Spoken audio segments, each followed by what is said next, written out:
You guys will find that you have passions, and having a passion is a gift. I think we all have passions, and you don't get to choose them. They pick you, but you have to be alert to them. You have to be looking for them. And when you find your passion, it's a fantastic gift for you because it gives you direction, it gives you purpose. You can have a job, or you can have a career, or you can have a calling. And the best thing is to have a calling. And if you find your passion, you'll have that, and all your work won't feel like work to you. Many kids and many grown-ups do figure out over time what their passions are. And sometimes we let I don't think it's that hard. I think what happens though sometimes is that we let our intellectual selves overrule those passions. And so that's what needs to be guarded against. My job, one of my jobs as the leader of Amazon, is to encourage people to be bold. And people love to focus on things that aren't yet working. And that's good, it's human nature. That kind of divine discontent can be very helpful. But you really, it's incredibly hard to get people to take bold bets. And you need to encourage that. And if you're going to take bold bets, they're going to be experiments. And if they're experiments, you don't know ahead of time whether they're going to work. Experiments are by their very nature prone to failure. But big successes, a few big successes, compensate for dozens and dozens of things that didn't work.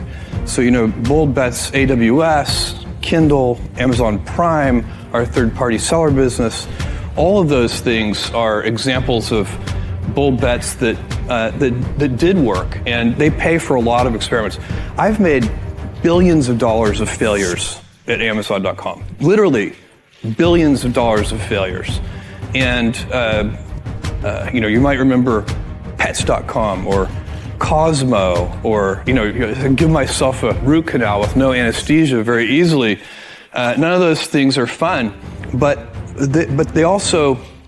they don't matter. What really matters is companies that don't continue to experiment, companies that don't embrace failure. They eventually get in a desperate position where the only thing they can do is make a kind of Hail Mary bet at the very end of their corporate existence. Whereas companies that are, making bets all along, even, big bets, but not bet the company bets. I don't believe in bet the company bets. That's when you're desperate. That's the last thing you can do. It's not, you could be out of work and have terrible work-life balance. Even though you've got all the time in the world, right. You could just feel like, oh my God, I'm miserable, and you would be draining energy. And so you have to find that harmony. It's a much better word. And I think for most people, it's about meaning. People want to know that they're doing something interesting and useful. And for us, because of the challenges that we have chosen for ourselves, we get to work in the future, and it's super fun to work in the future for the right kind of person. You need to be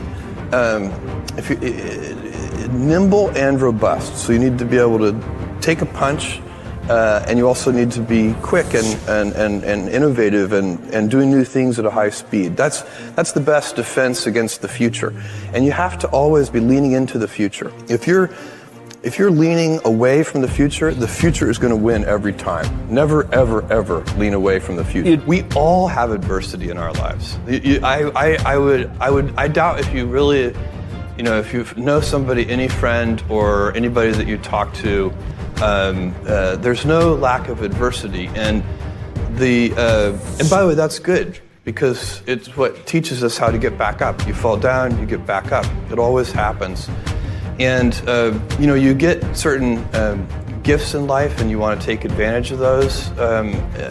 But I guess my advice on adversity and success would be to be proud not of your gifts, but of your hard work and your choices.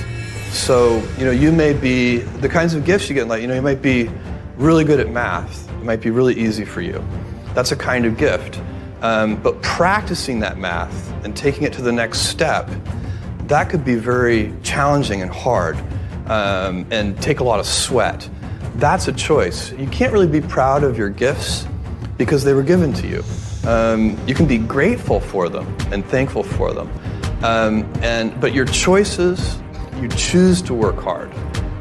You choose to do hard things. Those are choices that you can be proud of. Being an inventor requires, because the world is so complicated, you have to be a domain expert. I mean, in a way, even if you're not at the beginning, you have to learn enough so that you become a domain expert. But the danger is once you become a domain expert, you can be trapped by that knowledge. And so inventors have this paradoxical ability to have that, 10,000 hours of practice and be a real domain expert and have that beginner's mind. Have that look at it freshly, even though they know so much about the domain. And that's the key to inventing.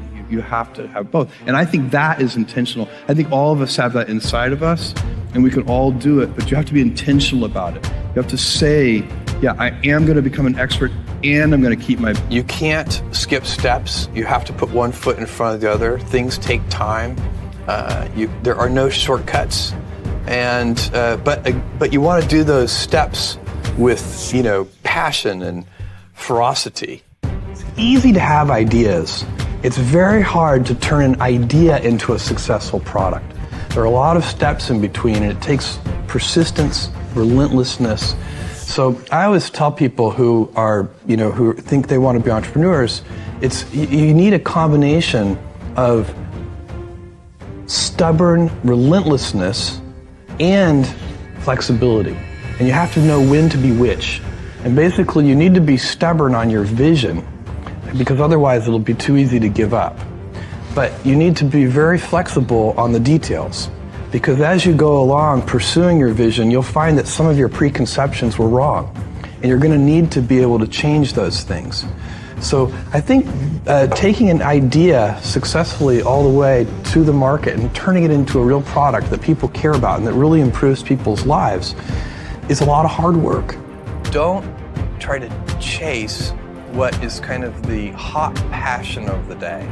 I think we actually saw this, I think you see it all over the place in many different contexts. So I think we saw it in the internet world quite a bit, where, at the sort of peak of the sort of internet, mania in, say, 1999, you found people who were, very passionate about something. They kind of left that job and decided, I'm going to, do something in the internet, because it's, it's almost like the 1849 gold rush in a way. I mean, you find that people, if you go back and study the history of the 1849 gold rush, you find that, at that time, everybody who was within shouting distance of California was, they might have been a doctor, but they quit being a doctor and they started panning for gold. And that almost never works.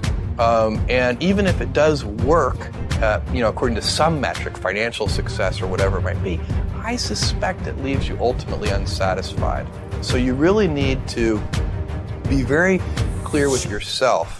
And I think one of the best ways to do that is this notion of projecting yourself forward to age 80, looking back on your life and trying to make sure you've minimized the number of regrets you have. That works for career decisions. It works for family decisions.